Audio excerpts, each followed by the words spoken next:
নমস্কার ফ্রেন্ডস, লার্নিক্স ক্লাসে তোমাদের সকলকে স্বাগত। আমি তাপস স্যার।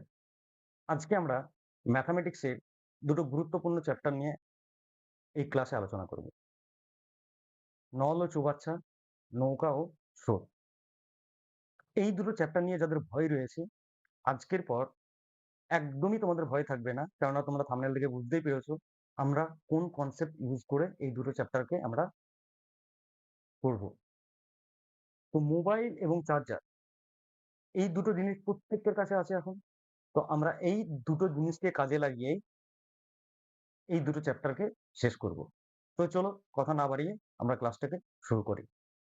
আমরা কি বললাম যে এই যে অঙ্ক, নৌকা ও স্রোত এবং নল ও চৌবাচ্চা, যারা আমরা বুঝতে পারি না বা যাদের আমাদের বুঝতে সমস্যা হয় বা করতে সমস্যা হয়, আজকের পর কথা দিচ্ছি এই ক্লাসের পরে তোমাদের আর কারোর বুঝতে কোনো অসুবিধা হবে না। কেননা আমরা প্রত্যেকে কি করি, আমাদের কাছে মোবাইল আছে, আমাদের কাছে চার্জার আছে। তো এই মোবাইল এবং চার্জার, দেখো, ম্যাথামেটিক্স দেখলে অনেকে ভয় পায় বা ম্যাথামেটিক্সের নাম শুনলে অনেকে ভয় পায়, কিন্তু কম্পিটিটিভ এক্সামের জন্য ম্যাথামেটিক্স একটা গুরুত্বপূর্ণ ভূমিকা পালন করে, এটা আমরা সকলে জানি। তো যদি তোমাদের উর্দি পড়ার ইচ্ছে থাকে তাহলে অবশ্যই তোমরা ভিডিওটিকে শেষ পর্যন্ত দেখবে, কারণ এই ধরনের কনসেপ্ট বাংলা চ্যানেলে প্রথমবার আমি তোমাদের জন্য উপস্থাপন করব। আমরা যে সমস্ত জিনিসগুলো প্রতিদিন ব্যবহার করি সেগুলোকে কাজে লাগিয়ে আমরা কি করব, ম্যাথটাকে শিখব। তো প্রথমে আমরা আলোচনা করি নল চৌবাচ্চা দিয়ে। দেখো, নল চৌবাচ্চা মানে আমরা জানি যে আমাদের একটা কি থাকে, একটা চৌবাচ্চা থাকে। সেই চৌবাচ্চায় কি হয়, একটা পাইপ দিয়ে জল চৌবাচ্চার মধ্যে ঢোকে, আর একটা পাইপ দিয়ে চৌবাচ্চা থেকে বেরিয়ে যায়। তো এইটা মোবাইল এবং চার্জার দিয়ে কিভাবে বুঝবি? সাপোজ ধরো তোমার এই মোবাইল, এখন তোমার মোবাইল কি করা আছে, চার্জিং এ বসানো আছে। তো এই চার্জারটা তোমার কি, চার্জারটা হচ্ছে তোমার ইনলেট পাইপ। যে পাইপটা দিয়ে তোমার জল ঢুকছে সেই পাইপটা হচ্ছে তোমার ইনলেট পাইপ, হচ্ছে চার্জার। তাহলে চার্জার কি করছে, চার্জার দেখো তোমার মোবাইলের মধ্যে চার্জ বৃদ্ধি করছে বা চার্জ দিচ্ছে। সেই রকমই এখানে ইনলেট পাইপও কি করে, বাইরের থেকে জল নিয়ে এসে ট্যাঙ্কের মধ্যে পূর্ণ করে। আবার অন্য একটা পাইপ যেটা তোমার কি করে, ট্যাঙ্কটাকে খালি করে, বা লিক যদি থাকে সেই লিকটা কি করে, ট্যাঙ্কটিকে খালি করে। সেই রকম ভাবে দেখা গেল যে তোমার মোবাইল চার্জ হয়ে গেছে, এরপরে তুমি লার্নেক্স ক্লাসে তাপস স্যারের অঙ্ক ক্লাস দেখছো। তো যদি তুমি আধ ঘন্টা ধরে ক্লাস দেখো, তাহলে তোমার কি হবে, তোমার যে চার্জ ছিল সেই চার্জের কিছুটা পার্সেন্টেজ তোমার কি হবে, কমে যাবে। বোঝা গেল? তাহলে চার্জার তোমার কি করছে, ইনলেট পাইপের মতো কাজ করছে, আর গেম তোমার কি করছে, লিকের মতো কাজ করছে। ক্লিয়ার হয়েছে? এইবার যদি আমি নৌকো স্রোতকে ভাবি এরকম ভাবে, তাহলে নৌকো স্রোত কিভাবে কাজ করছে? দেখো, নৌকো, নৌকোর একটা নিজস্ব স্পিড রয়েছে। যদি স্থির জলের কথা বলি, তাহলে স্থির জলে নৌকা একটা নিজস্ব স্পিডে যায়। তো যে স্পিডে যায় সেটা ধরো তোমার নর্মাল চার্জার, নর্মাল চার্জার, ঠিক আছে? এইবার দেখা গেল তোমার নৌকো যখন যাচ্ছে, হঠাৎ করে স্রোত শুরু হয়ে গেল সেই নদীতে। তো নৌকোর সঙ্গে যদি স্রোত একই দিকে যায়, তাহলে তোমার কি হবে, নৌকোর যে স্পিড ছিল সেই স্পিডটা হঠাৎ করে বেড়ে যাবে তোমার। তার কারণ কি? তার কারণ হচ্ছে নৌকোর স্পিড আর ওই যে স্রোতের স্পিড, সেই দুটো কি হয়ে যায়, যোগ হয়ে যায়। এইবার তুমি মোবাইল দিয়ে কিভাবে মনে রাখবে? সাপোজ ধরো নরমাল একটা চার্জার দিয়ে তোমার মোবাইল চার্জ হতে যদি আধা ঘন্টা সময় লাগে, যদি তুমি সেই মোবাইলটাকে ফাস্ট চার্জিং দিয়ে চার্জ করো, তাহলে তোমার কি হবে, সময়টা অনেকটাই কম লাগবে। তার মানে অনুকূলে যখন যাচ্ছে, নৌকা যখন অনুকূলে যাচ্ছে, তোমার মাথার মধ্যে হবে অনুকূল মানে হচ্ছে ফাস্ট চার্জিং। আর যখন প্রতিকূলে যাবে, প্রতিকূলে যাওয়া মানে কি, বাধা দেওয়া। মানে নৌকো স্পিডে যাচ্ছে আর তুমি কি করছো, স্রোত তোমাকে বাধা দিচ্ছে, তাহলে তোমার কি হবে, স্পিডটা কমে যাবে। এখানেও তুমি ভাববে যে আমার মোবাইল চার্জে বসানো আছে আর আমি কি করছি, গেম খেলছি। তাহলে মোবাইল তো আমার চার্জার চার্জ করছে, কিন্তু গেম সেইটাকে কি করছে, প্রতিহত করছে। এর ফলে যে সময়ে আমার মোবাইলটা চার্জ হওয়ার কথা ছিল সেই সময়ের মধ্যে হচ্ছে না। বুঝতে পারলে? চলো আমরা উদাহরণ দিয়ে দেখি, তাহলে আমাদের আরো বুঝতে বেশি সুবিধা হবে। ঠিক আছে, প্রথম যে প্রশ্নটা রয়েছে, কি প্রশ্নে রয়েছে দেখো, একটি নল, একটি নল দিয়ে একটি খালি চৌবাচ্চা 20 মিনিটে পূর্ণ হয় এবং অন্য একটি নল দিয়ে 30 মিনিটে খালি হয়। দুটি নল একসাথে খুলে দিলে চৌবাচ্চাটি কতক্ষণে পূর্ণ হবে? একটা নল দিয়ে চৌবাচ্চা 20 মিনিটে পূর্ণ হচ্ছে, আর এই অঙ্কটাকে আমরা কিসের মাধ্যমে করব, এলসিএম এর মাধ্যমে করব। এই প্রত্যেকটা অঙ্ক আমরা এলসিএম এর মাধ্যমে করব। যারা তোমরা আমার টাইম এন্ড ওয়ার্ক বা টাইম এন্ড ডিস্টেন্সের ভিডিও দেখেছো, তাদেরকে আমি এই এলসিএম পদ্ধতিতেই করিয়েছিলাম। তো 20 মিনিটে তোমার একটা ট্যাঙ্ক কি হচ্ছে? পূর্ণ হচ্ছে। অন্য একটা নল দিয়ে 30 মিনিটে সেই ট্যাঙ্কটা কি হচ্ছে? খালি হচ্ছে। তার মানে সাপোজ ধরো তোমার মোবাইল একদম ব্ল্যাংক চার্জ, মানে চার্জ নেই। এইবার তুমি ওকে চার্জিং এ দিলে, তো চার্জ হতে ওটা কত সময় নেবে? 20 মিনিট সময় নেবে সাপোজ। আর যদি তোমার গেম খেলে শেষ করতে হয় তোমাকে, তাহলে কতক্ষণ সময় লাগবে? 30 মিনিট সময় লাগবে। এইবার বলছে যে তুমি মোবাইলটাকে চার্জিং এ ঢুকিয়ে দিয়ে এবার তুমি গেম খেলতে শুরু করলে। তাহলে তোমার মোবাইলটা কতক্ষণ চলবে? তোমাকে প্রশ্ন এটাই বলেছে। বলেছে তোমার মোবাইল চার্জ হতে তোমার 20 মিনিট সময় লাগে চার্জিং দিয়ে। এবার তুমি যদি চার্জিং না দাও, শুধু যদি গেম খেলো, তাহলে তোমার ব্যাটারিটাকে ড্রেনেজ করতে কত সময় লাগবে? 30 মিনিট সময় লাগবে। এইবার সেকেন্ড কোশ্চেনে তোমাকে জিজ্ঞেস করলো, সেকেন্ড কন্ডিশনে বললো তুমি চার্জিং এ বসিয়ে রেখে এবার গেম খেলো, কতক্ষণে তুমি ওই মোবাইলটাকে ফুল চার্জ দিতে পারবে? তো এই ক্ষেত্রে আমরা কি করব? এলসিএম করব। কার এলসিএম করব? দুটো স্পিডের এলসিএম করব। অর্থাৎ প্রথম যে আমার স্পিড দেওয়া রয়েছে 20, আর তারপরে যে সময়টা লাগছে আমার 30, স্পিড নয় সরি, সময়। তো এই 20 আর 30 এর এলসিএম আমার কত হবে? এলসিএম হয়ে যাবে, এলসিএম হবে 60। তার মানে চার্জার চার্জারের এফিসিয়েন্সি কত? মানে প্রথম নলের এফিসিয়েন্সি কত? আমি এটাকে এ ধরলাম প্রথম নলটাকে। তো এর এফিসিয়েন্সি কি হবে? 60/20। বি এর এফিসিয়েন্সি কত হবে? 60/30। তার মানে এখানে দেখো তোমার কি হচ্ছে? 3, আর এখানে কি হচ্ছে? 2। অর্থাৎ এ এর এফিসিয়েন্সি হচ্ছে 3 ইউনিট, আর বি এর এফিসিয়েন্সি হচ্ছে 2 ইউনিট। অর্থাৎ কি বলতে চাইছে? সাপোজ শুধু যদি নল এ খোলা থাকে, তাহলে তোমার নল এ এর দক্ষতা হচ্ছে বা এফিসিয়েন্সি হচ্ছে 3 ইউনিট প্রতি মিনিট। আর বি এর কি? 2 ইউনিট প্রতি মিনিট। মানে মোবাইলের সঙ্গে যদি চার্জারের এবার তুমি কনসেপ্টটাকে নাও, তার মানে তোমার চার্জারের শুধু ক্ষমতা হচ্ছে প্রতি মিনিটে এসে 3% চার্জ করবে। এইবার তুমি যদি শুধু গেম খেলো, তাহলে তোমার গেম কতটা ব্যাটারি ড্রেনেজ করবে? 2% ড্রেনেজ করবে প্রতি মিনিটে। এইবার তোমাকে কি বললো? যে তুমি চার্জেও বসালে, এবার তুমি গেমও খেলছো, সেই সময় তোমার কতটা মোবাইলে চার্জ হবে? তাহলে দেখো, তোমার চার্জিং এর ক্ষমতা 3 মিনিট, 3%। আর গেম খেলে তোমার ড্রেনেজ করার ক্ষমতা 2%। তার মানে এই দুটোর মধ্যে ডিফারেন্স কত? এই দুটোর মধ্যে ডিফারেন্স হচ্ছে 1। তাহলে এই 1 ইউনিট গেল কোথায়? 1 ইউনিট কি হচ্ছে? পূর্ণ হচ্ছে। মানে যে 1 মিনিটে তোমার 3% চার্জ হওয়ার কথা ছিল, সেই 1 মিনিটে তোমার কতটা চার্জ হচ্ছে? পার্সেন্ট হচ্ছে। তার কারণ কি? চার্জার তো 3% চার্জ দিল, কিন্তু তুমি গেম খেলে কতটা শেষ করলে? 2%। তাহলে তোমার আল্টিমেট যে পার্সেন্টেজ মোবাইল চার্জ হলো, সেটা হচ্ছে 1%। এবার তুমি অঙ্কের ভাষাতেই দেখো, আমি অঙ্কই করাচ্ছি তোমাকে। তাহলে তোমার দুটো নলই যদি একসাথে খোলা থাকে, সে প্রতি মিনিটে কত আহ, জল ভরবে? না, 1 ইউনিট জল ভরবে প্রতি মিনিটে। তাহলে টোটাল ক্যাপাসিটি কত ছিল ট্যাঙ্কের? 60 ইউনিট। তো 60 ইউনিটকে যদি আমি 1 দিয়ে ভাগ করি, তাহলে কতক্ষণে পূর্ণ হবে? 60 মিনিটে পূর্ণ হবে, 60 মিনিটে পূর্ণ হবে। বুঝতে পেরেছো? দেখো, একদম নতুন কনসেপ্টে তোমাদেরকে বোঝানোর চেষ্টা করছি। যদি তোমাদের ভিডিওটি ভালো লাগে, তাহলে অবশ্যই তোমরা লাইক করবে এবং কমেন্ট করে জানাবে যে তোমাদের কেমন লাগলো। চলো পরের কোশ্চেন আমরা দেখে নিই। এটা প্রশ্নে কি বলেছে? এ এবং বি দুটি নল একটি চৌবাচ্চা যথাক্রমে 12 মিনিট এবং 15 মিনিটে পূর্ণ করতে পারে। তাহলে দুটো নল একসাথে খুলে দিলে কি হবে? আগে আমি ছবিটা এঁকে নিই তোমাদের বোঝানোর জন্য। এই একটা ট্যাঙ্ক, এখানে একটা পাইপ আছে এ, আর এখানে একটা পাইপ আছে বি। এবার দুজনাই কি করছে? পূর্ণ করছে। তো ভাবো এটা তোমার মোবাইলের ব্যাটারি। এই ব্যাটারিতে তুমি একটা চার্জার লাগিয়েছো, এতে চার্জ হচ্ছে। তুমি কি করলে? তাড়াতাড়ি এটাকে চার্জ করার জন্য তুমি আর একটা পাওয়ার ব্যাংক জুড়ে দিলে ওর সাথে। তাহলে তোমার কি হবে? প্রথমে যদি একটা চার্জারে, মানে নরমাল চার্জারে চার্জ করতে তোমার কি লাগছিল? 10 মিনিট সময় লাগছিল। এইবার তুমি ওর সঙ্গে কি জুড়ে দিলে? পাওয়ার ব্যাংকও জুড়ে দিলে। তাহলে এইবার তোমার কি হবে? চার্জ হতে সময়টা আরো কম লাগবে। তো এখানে সেটাই বলেছে। একটা পাইপ 12 মিনিটে ভর্তি করে, আর একটা পাইপ 15 মিনিটে ভর্তি করে। কিন্তু দুটো পাইপ একসঙ্গে খুলে দিলে কি হবে? তো আমরা বলেছিলাম, যদি এরকম থাকে, আমরা কি করব? প্রথমে এলসিএম বের করে নেবো। এলসিএম আমাদের কত হবে? 60 হবে। অর্থাৎ অর্থাৎ ওই ট্যাঙ্কের ক্যাপাসিটি হচ্ছে 60।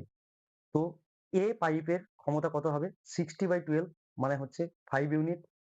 আর বি পাইপের ক্ষমতা কত হবে? 60/15, অর্থাৎ 4 ইউনিট।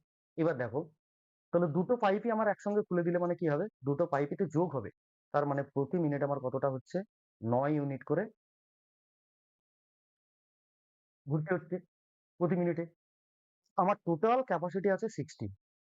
তো 60 কে দিয়ে আমি 9 ভাগ করব। প্রতি মিনিটে যদি আমার ৯ ইউনিট করে ভর্তি হয়, তাহলে 60 ইউনিট ভর্তি হতে আমার কত সময় লাগবে? দেখো ৬ ৯ ৫৪, এটা কত হলো? ৬। তার মানে ৬ পূর্ণ ৬ এর ৯, অর্থাৎ ৩ দুগুণে ৬, ৩ তিরিকে ৯, ৬ পূর্ণ ২ এর ৩ মিনিট কি হবে? সময় লাগবে। কে বুঝতে পারলাম না? পরের প্রশ্নে কি দিয়েছে? দুটো নল দিয়ে একটি চৌবাচ্চা যথাক্রমে ২০ এবং ২৫ মিনিটে পূর্ণ হয়। দুটি নল একসাথে খোলার ৫ মিনিট পর দ্বিতীয় নলটি বন্ধ করে দেওয়া হলো। বাকি অংশ পূর্ণ করতে প্রথম নলে কত সময় লাগবে? দেখো, সাপোজ ধরো তোমার মোবাইল চার্জে বসিয়ে রেখেছো তুমি। সেখানে তোমার দুটো চার্জার আছে। প্রথম চার্জারে চার্জ করতে সময় লাগে ২০ মিনিট, আর দ্বিতীয় চার্জারে মানে পাওয়ার ব্যাংক দিয়ে যদি তুমি চার্জ করো তাহলে সেটা সময় লাগে ২৫ মিনিট। তুমি কি করলে? প্রথমে তুমি দুটো নলকে একসঙ্গে খুলে দিলে, অর্থাৎ দুটো চার্জারকে একসঙ্গে জুড়ে দিলে একটা মোবাইলে। যদিও পসিবল নয়, কিন্তু আমি তোমাকে তর্কের জন্য বোঝাচ্ছি। দুটো চার্জারকে একসঙ্গে বুঝে দিলে, অর্থাৎ তোমার যে মেন লাইন থেকে যে চার্জিং যাওয়ার কথা সেটাকে তুমি দিলে, আর পাওয়ার ব্যাংক থেকেও সাপ্লাই দিলে।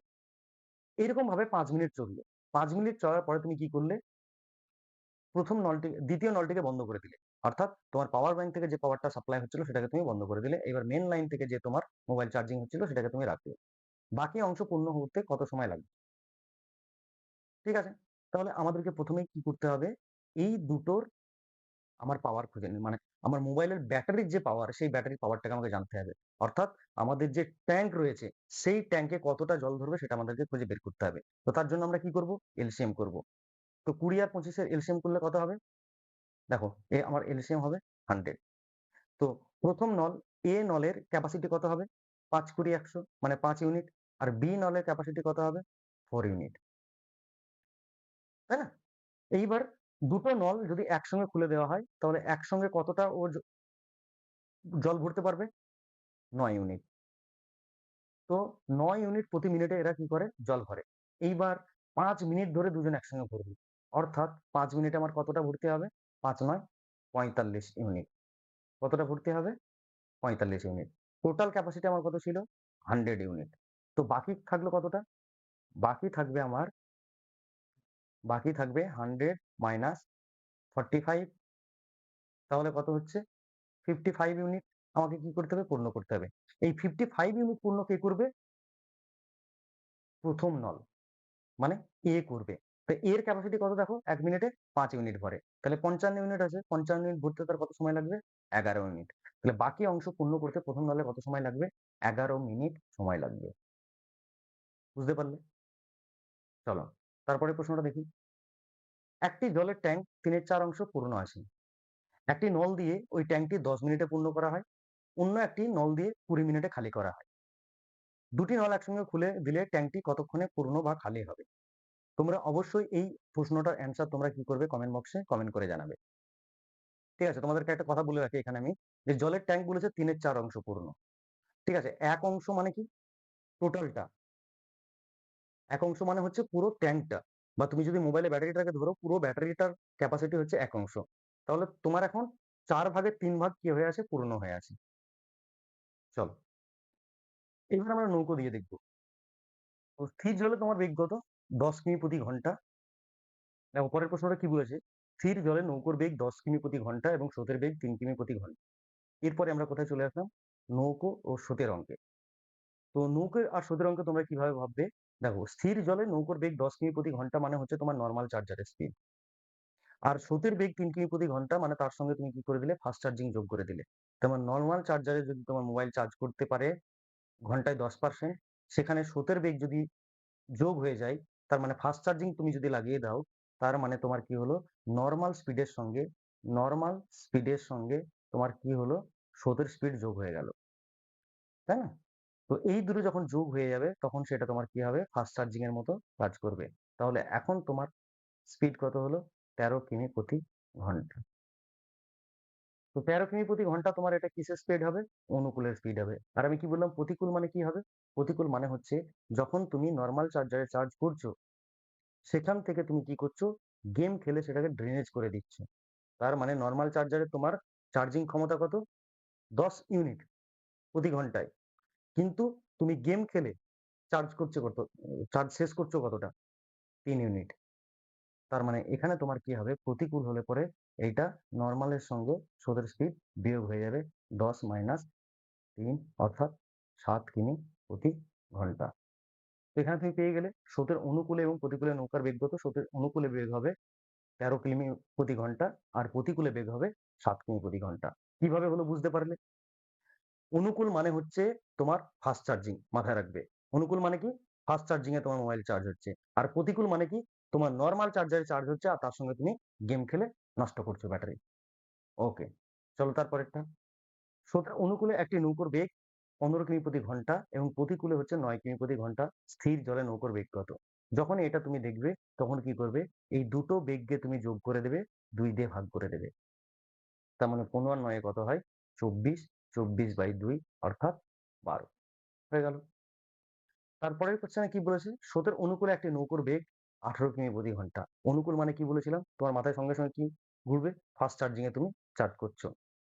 প্রতিকূলে কত? 14 কিমি প্রতি ঘন্টা। তাহলে প্রতিকূল হলে তোমার কি হচ্ছে? নরমালে তুমি চার্জ করছো, তার সঙ্গে তুমি ড্রেনেজ করে দিচ্ছ। তাহলে স্রোতের বেগ কত হবে? স্রোতের বেগ কত হবে? স্রোতের বেগ এক্ষেত্রে হয়ে যাবে তোমার 18 মাইনাস 14 ডিভাইডেড বাই 2 অর্থাৎ 4/2 সমান 2 কিমি প্রতি ঘন্টা স্রোতের বেগ।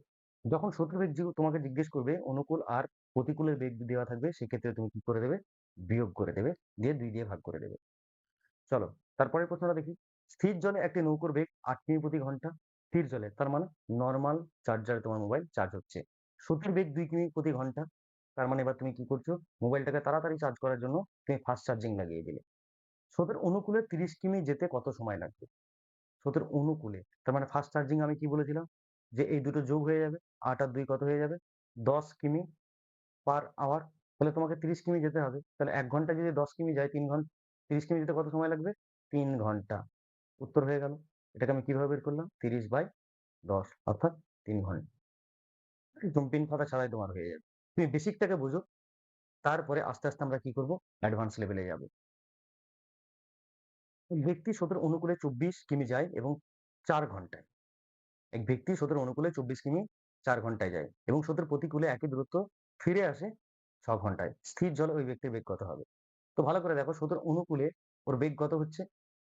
24 কিমি যেতে 6 ঘন্টা সময়, 4 ঘন্টা সময় নিচ্ছে। তার মানে 6 কিমি পার আওয়ার হচ্ছে ওর কি? প্রতিকূলে বেগ। তোমার কি হলো? ফাস্ট চার্জিং, তাই না? অনুকূল মানে হচ্ছে ফাস্ট চার্জিং। এইবার তুমি 24 কিমি পথে ফিরে আসবে। সেক্ষেত্রে তোমার সময় কত লাগছে? 6 ঘন্টা। তার মানে এটা আমার কি হবে? 24 ডিভাইডেড বাই 6 তার মানে 4 কিমি প্রতি ঘন্টা। স্থির জলের বেগ তোমাকে নির্ণয় করতে দিয়েছে। এই ক্ষেত্রে তুমি কি করবে? 6 প্লাস 4/2 সমান হচ্ছে 10/2, 5 কিমি প্রতি ঘন্টা।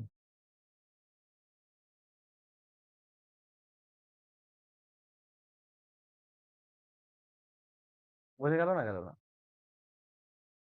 তো যদি এই ক্লাসটি তোমাদের মনে হয় যে একটু অন্যরকম হয়েছে, বুঝতে পেরেছি আমরা এই নৌকো এবং স্রোত এবং নল চৌবাচ্চার অঙ্ক নিয়ে আমাদের আর কোনো সমস্যা হবে না, তাহলে অবশ্যই তোমরা ভিডিওটিকে লাইক করবে। আর এই ধরনের কনসেপ্ট তোমরা পাওয়ার জন্য অবশ্যই চ্যানেলটিকে সাবস্ক্রাইব করে রাখো। Thank you.